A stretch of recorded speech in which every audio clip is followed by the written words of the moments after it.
سلام رفقا، امروز میخوام یه هوش مصنوعی رایگان و همیشه در دسترس و پرقدرت برای ساخت عکس ها بهتون معرفی کنم.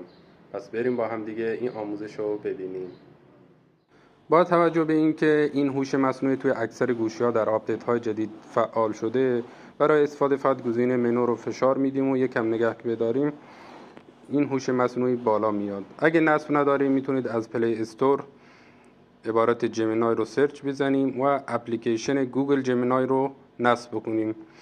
بعد از اینکه نصب کردیم دوباره روی منو کلیک میکنیم و نگه میداریم و وقتی که هوش مصنوعی بالا اومد اون دستوری که برای عکسی که میخوایم رو وارد میکنیم. مثلا من مینویسم عکس سفره افطاری مسجد روستایی در ایران رو برام بسازه.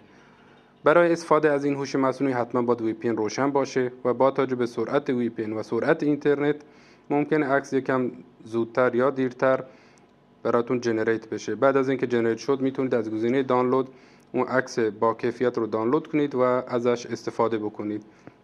حالا من یک دستور دیگه هم یه عکس دیگه میخوام برام بسازه. می‌نویسم مثلا عکس گربه سفید توپل خوابیده در خیابان شلوغ رو برام بسازه. بعد از اینکه دستور رو وارد کردم منتظر میمونم برام بسازه. شما میتونید با دستورهای بیشتر و جزئیات بیشتر عکس‌های خیلی بهتر و با کیفیت‌تری رو برای خودتون بسازید. امیدوارم از این آموزش خوشتون اومده باشه. برای آموزش‌های بیشتر پیج رو فالو کنید.